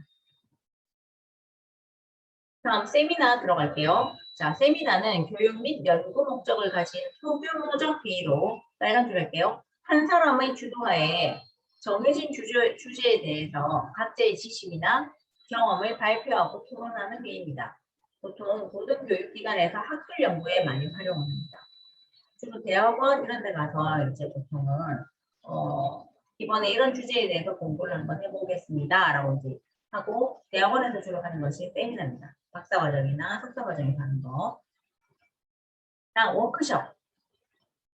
워크숍은 이제 각 전문 분야의 주제에 대한 아이디어나 지식, 기술 등을 서로 교환해서 새로운 지식을 창출하고 개발하는 것이 목적이고요. 소수 인원이 특정 이슈에 대해서 지식을 공유하는 회의입니다. 자, 빨간 줄 할게요. 보통 회사에서 주어진 프로젝트나 과업의 수행, 부서의 운영 등을 토의하는 데 활용합니다. 워크숍은 보통 예전에는 주말에 각 부서별로 약간 단합을 위해서도 하고요. 또는 회사가 부서별로 회의는 자주 하는데 각 A부서 B부서 C부서끼리 이제 서로 소통하기 위해서 어떤 야외에 어떤 행사장을 빌려서 1박 2일, 2박 3일간의 친목도 도모하고요. 그렇게 하는 것을 보통 이제 워크숍이라고 합니다. 다음 콩그레스입니다. 콩그레스. 콩그레스는 우리가 보통 듣기가 조금 어려운 접하기가 쉽지 않은 단어, 좀 많이 쓰지 않는 단어인데 왜냐하면 주로 유럽에서 많이 쓰입니다. 빨간 동그라미 하시고요. 주로 유럽 지역에서 많이 쓰는 용어고요. 보통 국제적으로 열리는 실무 공식 회의를 지칭하고 국가나 단체들의 대표가 참여하는 경우가 많습니다. 따라서 대표자들에 의한 회합이나 집회, 회담의 형태가 강하고 사교 행사와 관광 행사 등의 다양한 프로그램을 동반합니다. 특징은 바로 콩그레스는 유럽 지역입니다. 그래서 우리나라가 아시아 쪽이기 때문에 이런 단어는 좀 많이 못 들어봤죠. 다음은 렉처입니다. 렉처는 이제 영어로 뜻하면 그 강의라는 뜻이잖아요. 그래서 여러분들이 듣는 이런 것들이 바로 렉처라고 할 수 있겠죠. 한두 명의 전문가가 일정한 형식에 따라서 특정 주제에 대해서 청중들에게 강연하는 것. 강사에 따라서는 청중에게 질의응답 기회가 주어질 수가 있습니다. 다음 클리닉. 소집단을 대상으로 교육하거나 훈련시키는 것을 말합니다. 보통 그 면접 클리닉 이런 것들 있죠. 강의를 한 다음에 이제 피드백까지 해주는 것, 자세도 교정해주고 처음에는 면접에 대한 강의를 하다가 한 뭐 네다섯 명 모여 있을 때 피드백도 해주고 이제 어떤 부분을 좀 더 잘할 수 있도록 일방적으로 끝나는 것이 아니라 계속 보는 것을 바로 클리닉이라고 하고요. 다음 패널 토론 빨간 동그라미 할게요. 패널 토론은 여러 연사들이 어떤 주제에 대해서 청중 앞에서 전문가적 견해를 발표하는 공개 토론회고요. 청중도 의견을 발표할 수가 있습니다. 연사도 많고요. 뭐 주제도 있고 이제 그렇게 하는 거죠. 다음은 전시회입니다. 전시회는 이제 그룹회의와 병행해서 개최하는 것이 일반적입니다. 자, 그렇게 하고요. 다음은 바로 3번 컴퓨터나 통신을 활용한 회의의 방법인데요. 우리가 요즘 너무 많이 하고 있는 거잖아요. 이 SMAT 모듈 A가 2015년부터 시작이 됐는데 이 5장에 이게 들어온 게 2015년이거든요. 2014년부터 시작했고 2015년에 들어왔는데 이때 쓴 교재가 컴퓨터 통신을 활용한 회의였는데 이때만 해도 먼 이야기였는데 지금 우리 2021년에는 현실이 되어 있습니다. 전화회의나 컴퓨터 통신망을 이용한 컴퓨터 전자회의 영상회의가 있다. 그리고 다른 지역에 있는 여러 명의 사람들이 회의장으로 이동하지 않고 의견 교환한다. 우리가 지금 하고 있는 거죠. 그리고 회의장 준비를 위한 시간과 출장으로 인한 경영자들의 시간과 비용을 줄일 수 있다. 실제 지금 해외 영업 부모에 속해 있는 사람들은 해외를 안 나가니까 비용을 많이 줄인다고 해요. 저희 조카가 회의를 위해서 인도에 출장을 가야 되는데 남자 직원인데 이 친구가 고소공포증이 있어요. 인도 출장 갈 때마다 회사를 그만둬야 되나 말아야 되나 이러고 있다가 갑자기 코로나 때문에 출장을 못 가고 그냥 다 영상으로 이제 회의를 하니까 얘는 지금 회사를 안 그만두고 잘 다니고 있거든요. 그러니까 코로나가 나쁜 사람도 있지만 자영업자는 너무 힘들죠 지금. 그런데 또 그걸로 인해서 조금 더 편해진 분들도 있는 것 같더라고요. 다음 4번. 지리적으로 떨어져 있거나 시간 차이가 있는 지역의 사람과 회의를 할 경우에 사전에 회의 참석자와는 일치된 시간을 확실히 정하고 회의를 한다. 무슨 말인지 다 와닿죠, 여러분들? 다음, 영상회의는 음성뿐만 아니라 화면을 통해서 상대방을 볼 수 있어서 기존의 대면 회의와 거의 비슷하다. 요즘 우리가 겪고 있는 겁니다. 실제로 외국 같은 경우도 코로나 이후로 이직률이 많이 높아졌대요. 그러니까 비대면으로 할 수 있는 회사를 앞으로 이제 코로나가 회복 극복이 되면 대면으로 출근을 하라고 하는 회사가 생길 텐데 이제 직원들이 내가 연봉으로 한 3천만 원 정도 적게 받더라도 어느 정도 비용을 적게 받더라도 비대면이 가능한 회사로 이직률도 많이 생기고요. 그리고 또 비대면으로 하다 보니까 그냥 그만두시는 분들도 많이 생기고 다른 일을 찾으시는 분들이 많이 생겨서 점점 이렇게 비대면의 생활화되지 않을까라는 생각도 듭니다. 다음 242페이지 넘어가겠습니다. 자, 회의 개최를 할 때 준비사항이 있습니다. 회의 개최지를 일단 선정을 해야 되고요. 그 다음에 회의 개최지 선정 과정을 보면 1번 기업, 회의 목적 설정 및 확인, 기업부터 비업까지 다 줄 그어 놓으시기 바랍니다. 첫 번째 회의 개최지를 선정을 할 때 회의의 목적이나 그리고 이제 그런 걸 확인해야 되고 회의의 형태 그리고 형식을 개발해야 되고 회의에 필요한 물리적인 요구사항을 결정해야 되고 물리적 요구사항이라고 하는 것은 팀 프로젝트라든가 그리고 또는 컴퓨터 이런 여러 가지 물건들 있죠. 다음 참가자의 관심과 기대를 정의해야 되고 일반적인 장소와 시설의 종류를 선택해야 되고요. 다음 평가 및 선정을 해야 됩니다. 그래서 이 회의를 선정하는 건 구체화를 시켜보면 예를 들어서 우리가 이제 국제회의를 만약에 주관을 한다. 그랬을 때 그 국제회의의 목적이 뭔가 그리고 회의가 어떤 형태인가 이런 것들을 이제 생각하시면 될 것 같아요.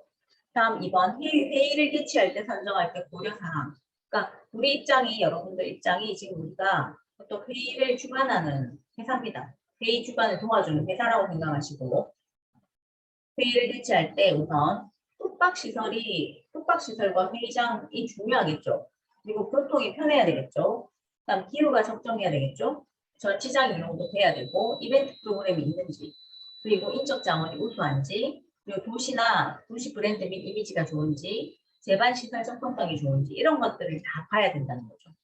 이건 우리가 작은 소규모 회의가 아니라 어떤 국제 회의를 생각했을 때 부산이 지금 현재 회의 개최지로 굉장히 유력합니다. 많이 인기가 있고 또 그래서 부산이 지금 동부산이 많이 개발되고 있으니까 회의는 기후가 좋아야 되잖아요. 그리고 환경이 좋아야 되고 그래서 이런 조건들을 많이 둡니다. 그래서 문제에 회의 개최지에서 고려할 사항이 아닌 것은 그렇게 나올 수 있습니다. 그래서 그 중에 이게 아닌 것이 있는 경우도 있죠. 뭐, 예를 들어서 회의 참가자의 시차 적응성, 해외 참가자일 경우에 그런 것들은 이제 들어가지 않습니다.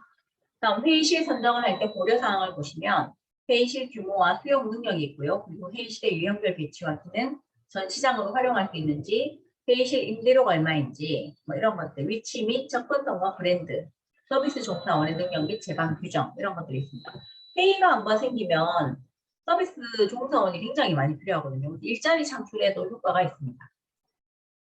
다음 243페이지 보시면은요. 회의실의 배치 설계가 있습니다.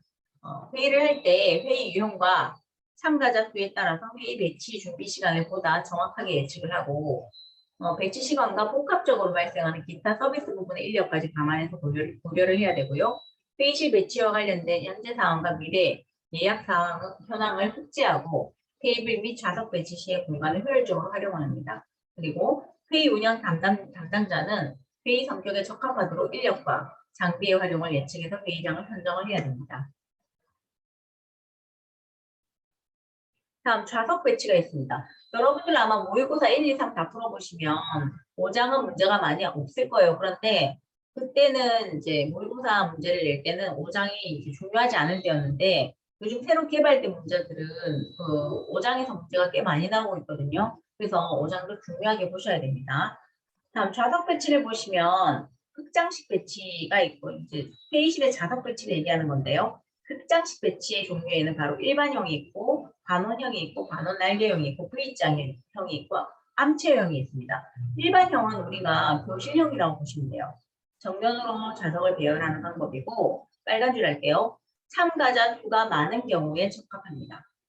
그리고 주의를 집중시킬 수 있고 정숙한 분위기를 연출할 수 있는 장점이 있습니다. 그리고 반원형은 그냥 이렇게 부분이 반원형으로 이렇게 살짝 둥글게 되어 있는 거죠. 그다음 반원 날개형 같은 경우는 계단식으로 배열되어 있는 우리나라의 국회의사당 형태를 생각하시면 되고요. 중앙을 중심으로 되어 있고 연사의 강연 내용이 집중할 수 있는 어떤 특징이 있고요. 다음 V자형은 이제 V자 모양으로 이렇게 의자 배치가 되어 있는 거죠. 자, 암체어형 빨간 줄 할게요. 암체어는 팔을 편안하게 놓을 수 있는 알랑 의자를 배열한 겁니다. 빨간 줄 할게요. 이건 아무래도 참석자들의 지위가 높은 경우에 적합하겠죠. 빨간 줄. 편안하게 앉아서 회의를 진행할 수 있는 그게 바로 암체어형입니다. 다음 U형 배치입니다. U형은 U자로 벌어진 곳에 회의 주재자의 자리를 마련하고 그 뒤에 이제 흑판이라고 하는 것은 칠판 얘기하는 거죠. 흑판이나 스크린 등을 놓는 방식입니다. 다음 P자형 배치는요. 내부에 착석하는 사람들의 출입이 자유롭도록 테이블을 배치한 거고요. 안쪽에 있는 사람들이 서로 뜸을 맞대어야 하므로 얼굴을 보고 이야기할 수 없다는 단점이 있습니다. 복잡할 때 그렇게 하겠죠. T자형 배치 빨간 줄 할게요. T자형 배치는 주빈석을 구별시킬 수 있고 넓은 공간을 효율적으로 이용할 수 있습니다. 교재의 뒤쪽에 보시면 기본적인 그림이 나와 있으니까 나중에 참고하시고요. T자형 배치 빨간 줄 합니다. 주빈석을 구분시킬 수 있고 넓은 공간을 효율적으로 이용할 수 있다. 다음 원탁형, 네모형 배치 빨간 줄. 사회자와 토론자가 동등한 입장에서 회의를 진행할 수 있는 분위기입니다. 20명 내외의 소규모 회의에 활용을 하고요. 그룹 토의를 진행할 수도 있고 오찬, 만찬 등의 행사에도 활용할 수 있습니다. 원탁형은 어디가 상석이 없잖아요. 그러니까 동등한 입장에서 회의를 진행할 수 있죠. 네모나 이제 원탁은 그리고 인원이 많을 때 한 20명 이상 되면 너무 힘들고 서로 대화하기가 힘드니까 20명 정도 내외의 어떤 소규모 회의에 활용을 합니다. 다음 이사회형 배치는요. 20명 내외 소수가 참석하는 회의에 적합하다. 원탁형의 장점을 살리면서 원탁형보다 인원이 많을 때 사용하는 배열입니다. 다음 교실형 배치 빨간 줄 할게요. 빨간 줄 중앙 통로를 중심으로 양옆에 테이블 두세 개를 붙여서 정면에 주빈석과 마주보게 배열을 하는 겁니다. 보편적인 형태의 빨간 줄 할게요. 회의장 배치로 회의물에서 필요한 메모를 할 수 있기 때문에 학술, 세미나 등에 적합하다. 메모가 가능해서 학술 세미나에 적합하다. 빨간 줄 하겠습니다. 일반형하고 조금 차이가 있죠. 자, 다음 244페이지 넘어가면 이제 회의 좌석 배치가 있으니까 여러분들 읽어보고 참고하시고요. 다음 회의실 준비 자료가 있습니다. 전체 회의 프로그램이 필요하고요. 그 다음 참가자 명부, 그리고 명패, 명찰, 기자재 장비 관리, 그리고 기타가 필요합니다. 자, 이 회의는 머릿속에 여러분들이 국제회의를 좀 머리에 염두에 두고 공부를 하셔야 돼요. 일반 기본적인 회의가 아니라 국제회의. 외국에서 여러 다양한 나라의 사람들이 와서 멕시코에서 회의를 한다는 것을 생각하시면 될 것 같아요. 그래서 회의 프로그램 방향이 있어야 되겠죠. 그래서 이제 회의 기간 중에 참가자의 행동 요령 지침에 대해서 설명을 한다 이런 것들이 있습니다. 그리고 프로그램 우리 참가자 프로그램 있잖아요. 그런 거 회의 일정을 한눈에 보기 쉽도록 작성을 해야 되고요. 파손되지 않고 휴대가 간편하도록 제작을 해야 됩니다. 다음에 필요한 것은 바로 참가자 명부입니다. 명부죠. 참가자 명부에는 성명, 국적, 소속, 주소, 투숙 호텔 등의 정보를 수록해야 되고요. 행사에 누가 참가하느냐에 따라서 참가자 수가 달라질 수 있기 때문에 예상 참가자 명단을 작성해야 됩니다. 다음 명패와 명찰이 필요하죠. 명패는 좌석을 미리 정해놓을 경우에 탁자 위에 놓고요. 그 다음 명패 또는 명찰은 플라스틱이나 비닐로 제작을 해서 내용을 볼 수 있고 다음에 다시 사용할 수 있도록 합니다. 명패 또는 명찰에 기입하는 이름이나 소속, 직위 등은 오류가 없도록 정확하게 기재해야 되겠죠. 혹시라도 이제 국제회의인데 좀 높은 사람들은 국제회의인데 이름이 틀려 있으면 정말 국제적인 망신이겠죠.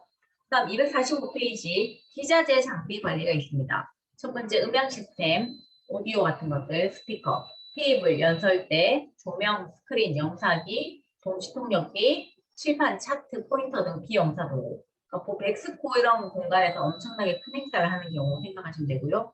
기타는 회의의 취지를 알릴 수 있는 안내문이나 회의장 안내, 도면, 관련 행사 설명 자료 및 관련 전화번호, 전시회 및 관광 안내 자료 이런 것들을 준비해야 됩니다. 회의 프로그램의 주요 내용을 보시면요. 표지에 전체 회의명을 기재하고 다음 회의 주제 그리고 회의 장소 및 회의 기간, 회의 주최자명 이런 것들이 쭉 다 들어가야 되고요. 다음 회의 당일의 업무를 보시면 회의를 개최하기 전에 회의 시설을 점검해야 됩니다.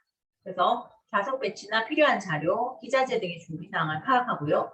참석자 면표 이런 것들이 이제 테이블에 세팅을 하죠. 다음 방문객이 회의장에 잘 찾아올 수 있도록 회의장 안내 표시를 출입문, 복도 입구, 엘리베이터, 회의실 입구 등에 설치를 합니다. 아마 여러분들이 SMAT 시험 치러 갈 때도 회의장에, 시험장에 여러분들이 미리 다 찾을 수 있도록 이런 것들을 다 설치를 해놓을 거예요. 그래서 시험 장소가 여기라는 것을 잘 찾아올 수 있도록 하는 것들도 회의 시설 점검에 들어간다고 볼 수 있습니다. 다음 접수를 하는 겁니다. 등록부 및 방명록에 참석자 본인 확인을 받고요. 확인이 완료된 참석자한테 명찰을 배부하고 참가비나 회비를 받는 경우에는 영수증 발급을 위한 준비를 해둔다. 이런 내용들이 쭉 있습니다.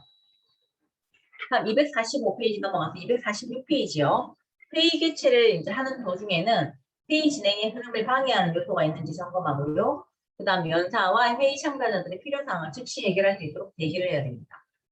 그리고 회의를 하는 도중에 소음이 발생하지 않도록 출입구를 하나만 사용하도록 하고 회의장이라는 어떤 표지판을 붙여서 회의장 출입을 통제를 해야 됩니다. 그래서 조용히 회의장 안으로 들어갈 수 있도록 하고 회의가 종료되고 나면 참석자들이 빠르게 나갈 수 있도록 이제 그런 것들을 다 준비를 해야 된다. 그런 내용이고요. 또 준비할 게 굉장히 많죠. 다음 5번 등록 및 숙박 관리가 있습니다. 등록 관리는요. 등록 신청서 관리가 있는데 빨간 줄 할게요. 기업, 참가자의 국적이나 소속, 지위, 성명 등 인적 사항과 연락처, 참가 목적 등의 정보를 기록하여야 됩니다.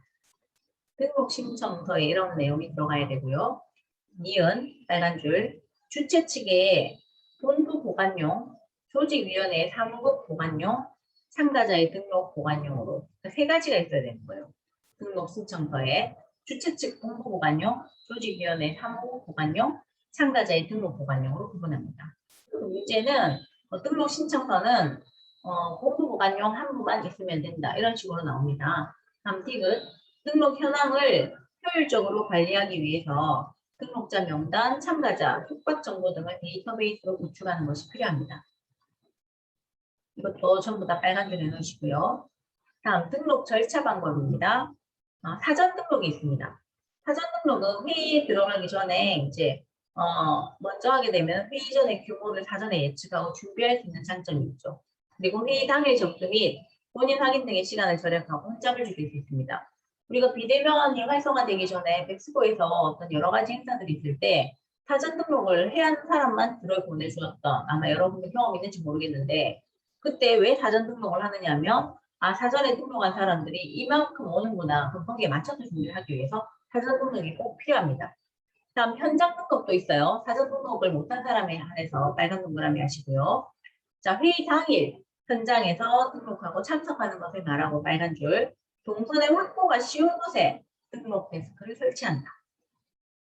어떤 경우는 사전 등록만 받는 경우도 있지만 이제 사전 등록으로 인원이 모자랄 경우에는 현장 등록을 하게 됩니다. 그래서 빨간 줄 회의 당일 현장에서 등록하고 참석하는 것을 말하고 동선의 확보가 쉬운 곳에 등록 데스크를 설치해야 되고요. 참가자가 몰리게 되면 혼잡해지고 시간이 낭비되는 단점이 있습니다. 그래서 가능한 한 사전 등록을 유도하고 있죠. 다음 247페이지 숙박 관리가 있습니다. 자, 행사 참가자의 특성과 분류에 따라서 적정한 숙박 장소의 선정이 필요하고요. 숙박 장소는 성공적인 행사의 근본이 되는 구성요소고 비용의 이제 소요를 제공하면서 효율성을 극대화할 수 있는 기획이 필요하다고 되어 있습니다. 다음 숙박 장소를 선정할 때 고려사항 묶어놓을게요. 회의장과의 편리한 접근성, 참가자들의 수준에 적합한 숙박 장소를 선정한다. 이런 내용들 쭉 나와 있고요. 다음 객실 확보 및 배정은 예상 참가자의 수와 객실 수요를 충분히 예측해서 객실을 미리 확보해야 되고 요금 지불 방법 이런 것도 이제 나와 있습니다. 자, 이제 그래서 회의를 진행을 합니다. 회의 진행의 일반적인 순서는 개회, 참석자 수를 확인해서 담당자와 진행자에게 보고를 하고 개회 선언을 하고요. 이제 이건 순서죠. 국민의 의뢰를 하고 보고사항, 업무를 보고하고 회계 보고를 하고 각 부서별 보고를 합니다. 여기 회의 진행의 순서는 일반적인 순서이기 때문에 국제회의보다는 어떤 기업 내에서 이제 하는 회의에 대한 기업이나 어떤 조직에서 하는 회의의 형식을 얘기하는 거예요. 248페이지 넘어가면 네 번째는 회의 양건을 보고 및 채택을 하고 기타 도의 공지사항 폐회 이렇게 합니다. 사실 이런 회의의 형식은 여러분들이 어떤 동호회를 들어가도 형식을 갖춘 동호회 같으면 이런 회의를 형식적으로 합니다. 갖춰서 합니다. 다음 회의 진행 참가자의 역할을 보시면 리더의 역할과 참석자의 역할이 있습니다. 한번 읽어보면 아는 내용을 넘어가겠습니다. 자, 249페이지 의전 운영 기획 및 실무. 이제 의전이 들어갑니다. 의전. 우리가 일정을 배운 이유가 바로 이 의전 때문입니다. 주로 서비스 SMAT는 서비스 관리하는 거잖아요. 그래서 서비스 관련한 부분들 종사원들이 의전에 투입이 될 일들이 굉장히 많아요. 의전을 알아야만 됩니다. 그래서 의전에 대한 내용입니다. 자, 의전의 의미, 빨간 줄. 의전은 사전적인 의미로 예를 갖추어서 베푸는 각종 행사 등에서 행해지는 예법이다. 빨간 줄. 의전은 조직, 빨간 동그라미 하시고 기업, 국가 간에 이루어지는 예절이고요. 조직이나 기업, 국가 간에 이루어지는 예절이고 빨간 줄 3번. 의전은 국가 원수 및 고위급 인사, 기업의 임원 및 사회이사 등의 방문과 영접 시 행해지는 국제적인 예의이다. 작게는 상사에 대한 의전도 있지만 3번 같은 경우 국가 원수급에도 이제 하는 고위급 인사한테 하는 이제 행해지는 국제적 예의이다. 우리 한때 박근혜 대통령이 지나친 의전으로 인해서 한번 이제 말들이 좀 많았었죠. 병기까지 가지고 외국에 출장 갈 때 가지고 간다 이래가지고. 다음 4번. 기업에서 의전 업무의 대상은 내부 규정으로 정하기도 하지만 통상 최고 의사결정권을 가진 전현직 임원 및 사회이사와 동등한 위치에 있는 자에게 적용을 합니다. 5번 빨간 줄. 의전은 건전한 인간관계를 형성하게 하고 국가행사나 외교행사 등 모든 일정이 원활하게 진행될 수 있도록 하는 것이 바로 의전의 목적입니다. 그래서 우리가 일장에서 나왔던 프로토콜이 나옵니다. 밑에 알아두기에 보시면 프로토콜의 의원을 보시면 그리스어로 맨 처음에 의미하는 프로토라는 이제 뜻에서 나왔다고 해요. 그래서 처음에는 국가 간의 의전을 우리가 프로토콜이라고 했죠. 처음에는 공직 문서에 효력을 부여하기 위해서 맨 앞장에 붙이는 용지를 의미했지만 시간이 흐르면서 외교 관계를 담당하는 정부 문서 또는 외교 문서의 양식을 지칭하는 것으로 바뀌었다가 국가 간의 관계에서 가장 기본이 되는 것으로 의미가 심해집니다. 그래서 보면 매너하고 에티켓하고 의전의 차이점이 나와 있습니다. 250페이지 넘어가겠습니다. 자, 의전의 5R 요소입니다. 이제 R로 다 시작하는 요소인데요. 빨간 줄 할게요. 5R은 뭐냐면 리스펙, 그리고 리사이프로시티, 상호주의입니다. 그리고 리플렉팅 컬처, 문화의 반영이라고 되어 있고요. 그 다음 랭크, 그리고 라이트. 그러니까 R로 시작하는 걸로 이제 정리를 했는데 리스펙은 바로 이제 상대방에 대한 존중이죠. 요즘 우리 리스펙 한다는 얘기 많이 하죠. 신뢰한다, 믿는다 이런 뜻인데 존중, 상대방에 대한 존중. 의전은 첫 번째 존중이 필요하다. 그래서 의전은 상대 문화, 상대방에 대한 존중과 배려의 바탕을 둡니다. 그래서 190여 개국이 넘는 나라는 나라와 문화권별로 다른 방식들이 존재하기 때문에 의전은 이러한 차이를 인정하고 효과적으로 조율해야지 좋은 결과를 얻을 수 있다는 겁니다. 나라마다 너무 특징이 다르니까. 다음 리사이프로시티, 상호주의 원칙입니다. 상호주의는 상호 배려의 측면으로 내가 배려한 만큼 상대방으로부터 배려를 기대하는 것이다. 다음 중 의전의 5할이 아닌 것은 이렇게 문제가 나오거든요. 또는 뭐 의전에서는 빨간 줄 할게요. 국력에 관계없이 모든 국가가 1대1의 동등한 대우를 받아야 하며 의전상 소홀한 점이 발생했을 경우에 외교 경로를 통해서 상응하는 조치를 검토하기도 한다. 이것은 의전의 어떤 요소에 들어가는가 이렇게 물어볼 수도 있으며 상호주의 원칙을 찾아야 되겠죠.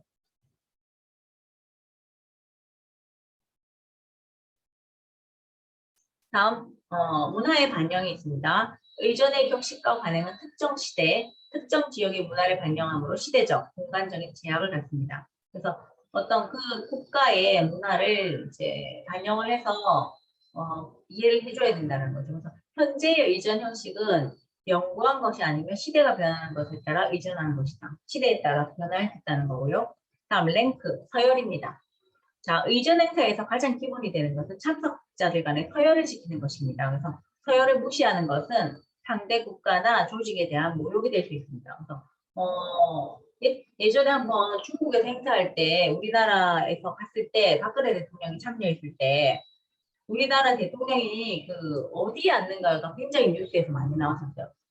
중국에서 우리나라를 서열을 어떻게 보는가 자리를 마련했을 때 그래서 이 서열은 굉장히 중요한 부분입니다. 다음 라이트 오른쪽 우선이죠. 우리가 1장에서 배웠죠. 레이디오 라이트라고 했고 또 넘버 1의 오른쪽이 넘버 2의 자리였죠. 그래서 단상 매치기 중도 차석은 VIP의 오른쪽에 위치한다. 빨간색 할게요. 이게 바로 라이트 오른쪽 우선 원칙입니다. 다음 의전의 기획을 넘어가겠습니다. 행사 기획, 의전을 하기 위해서 행사 기획을 하기 위한 순서는 바로 답사가 제일 중요합니다. 답사. 이 답사는 이게 행사의 목적에 맞는 장소인지 적합성을 검토하는 것이 바로 답사고요. 그래서 이제 여기에 뭐가 필요한지 이런 것들이죠. 다음 행사 계획을 이제 작성하는 겁니다. 우리가 언제 그리고 행사명은 언제고 장소, 참석 대상 이런 것들 찾는 거고요. 다음 251페이지 넘어가면 세부 계획이 나와 있습니다. 내빈을 안내하고 입장 및 퇴장 계획을 세우고 참가자 및 촬영 경험 계획을 세우고 업무 분장이나 준비 일정, 우천시 대비 계획 이런 것들을 이제 세우는 거죠. 제가 예전에 대학원에서 어떤 간부를 했었는데 그때 야유회 준비를 하는데 실제로 야유회를 하기 위해서 장소를 답사를 하고 온갖 이런 계획을 다 세웠던 적이 있었어요. 그래서 대학원이 인원이 한 80명 정도 됐었는데 그중 가족까지 모이는 행사라서 정말 준비를 많이 했었거든요. 그거 준비하느라고. 그때 이제 현장에 야유회 한 4월, 5월쯤에 되는 현장에 보물찾기 행사를 했었어요. 미리 새벽에 가서 보물을 막 그 종이를 숨겨놓고 아이들이 있으니까. 그래서 이제 너무 재밌었던 하지만 일은 정말 많았었던 기억이 납니다. 다음 행사장 준비사항은 이제 식장, 식단, 행사 장식물 설치, 단상 비품, 테이프 절단 이런 것들이 있고요. 뭐 테이프 절단 같은 경우에는 문제가 어떻게 나오느냐면 뭐 보면은 우리 왜 뉴스 보면 테이프 절단하는 거 있잖아요. 그래서 장갑과 가위는 여유 있게 준비한다라고 되어 있는데 뭐 문제는 보기에는 행사장 준비 상황에서 장갑과 가위는 한 개만 준비하면 된다 이렇게 나올 수가 있어요. 문제. 그러면 이제 틀린 거겠죠. 다음 252페이지 행사 진행이 나옵니다. 시나리오가 있어야 되겠죠. 시나리오 작성을 하고 행사 전에 안내를 하고 행사 진행 순서에 대해서 이제 이야기를 하고요. 다음 의전 준비, 사전 정보 확인 빨간 줄하고 별표하시고요. 자, 사전 정보 확인은요. 1번부터 7번까지 있습니다. 우선 상대방의 직급과 이름, 기호, 선호, 음식 및 음료 건강 상태 등을 확인하는 겁니다. 그러니까 교재의 내용이 앞에 국제 행사에 대한 내용을 하다가 중간에 잠깐 어떤 국내의 어떤 회의 형태를 얘기하다가 다시 또 의전에 대한 내용이 나옵니다. 2번 일별, 시간대별 스케줄을 확인해야 됩니다. 이거 같은 경우는 이제 의전 준비이기 때문에 뭐 국가 원수 또는 뭐 외국의 어떤 뭐 차관, 장차관들이 온다 이랬을 경우 의전 수준을 생각하시면 돼요. 다음 3번 방문 예정 및 소요 일정을 확인하고요. 4번 방문지 이동에 따른 사전 정보를 확인해야 됩니다. 그리고 VIP가 떴을 경우에 이렇게 하는 거죠. 5번 통역이 필요한 경우에 통역자를 확인해야 되고 6번 필요할 때는 경호원도 확인해야 되고요. 7번 차량 탑승자 및 차량 이동 경로도 확인해야 됩니다. 거의 VIP 수준으로 생각하시면 돼요. 그래서 공항에서의 영접 빨간 줄 하시고요.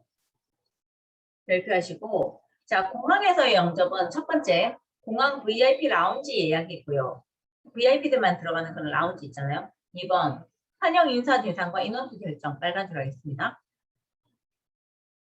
3번 이동 차량 확인 4번 카메라 기사 동반 이게 바로 공항에서의 영접의 내용입니다. 문제에는 다음 중 공항에서의 영접이 아닌 것은 1번, 2번, 3번, 4번 있고 뭐 5번 그러니까 위에 사전 정보 확인 필요시 경호원을 확인한다. 그럼 답은 이제 경호원 확인이 답이 되겠죠. 그렇게 나옵니다. 공항에서는 VIP 라운지 예약하고 환영 인사 대상하고 인원수 결정해야 되고 이동 차량도 확인해야 되고 카메라 기사도 동반해야 된다는 거고요.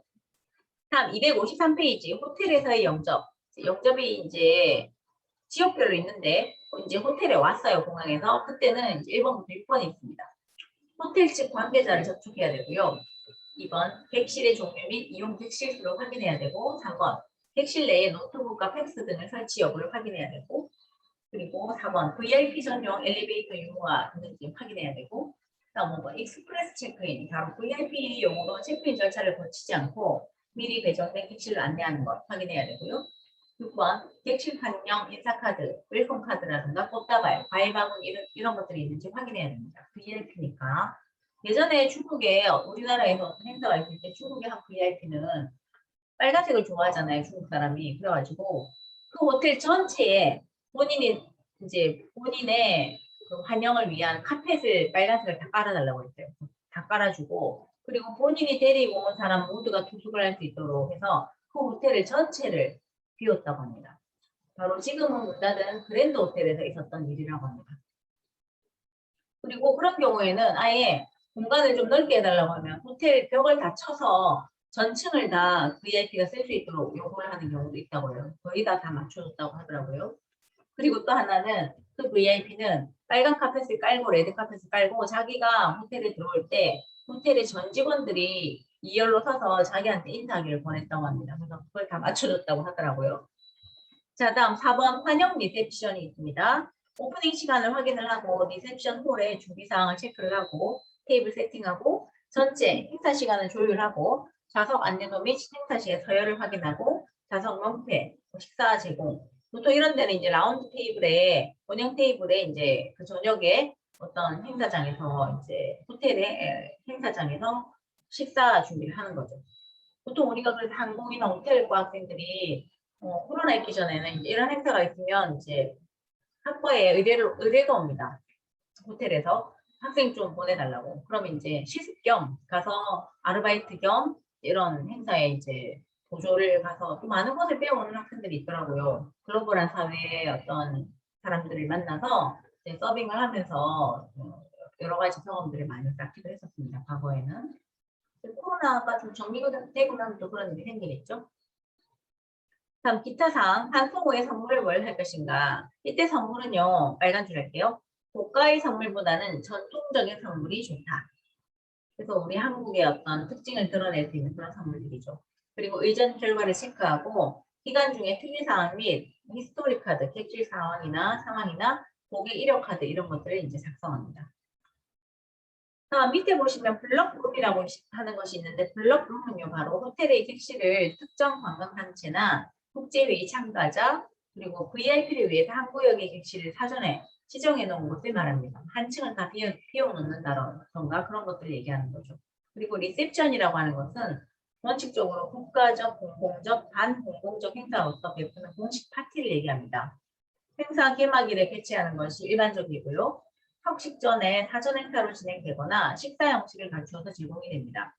위기 상황에 대한 매뉴얼과 사전 관리가 필요하고 참가자들에게 사교 기회를 제공하면서 일반 회의 형식보다 자유로운 형식으로 진행을 합니다. 이런 행사에는 이제 많은 인원이 필요한 거죠. 다음 254페이지 넘어가면요. 이제 연회 서비스가 있습니다. 연회는 축하, 환영, 연찬, 피로연 등을 위해서 여러 사람이 모여서 베푸는 어떤 잔치를 얘기하고요. 각종 회의나 세미나, 전시회, 교육, 패션쇼, 영화 감상 등 보다 폭넓고 다양한 의미를 포함한다고 되어 있습니다. 국제회의는 물론 컨벤션 행사를 전문적으로 유치하고 진행하고 서비스를 제공한다. 그런 거 있고요. 자, 연회장의 준비 작업과 행사 진행을 보면 첫 번째, 고객 영접이 있습니다. 연회장에서 고객 영접을 하죠. 손님 입장 전에 연회장 입구에 정렬해서 대기를 합니다.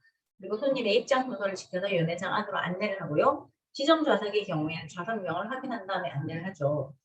상상을 해보세요. 호텔의 연회장에 이제 조금 어둡죠, 저녁이고 해서 많은 그 원탁 테이블에 세팅이 다 돼 있고 이제 직원들이 안내를 하는 모습입니다. 그래서 다 자리에 앉고 나면 식음료 서비스를 하죠.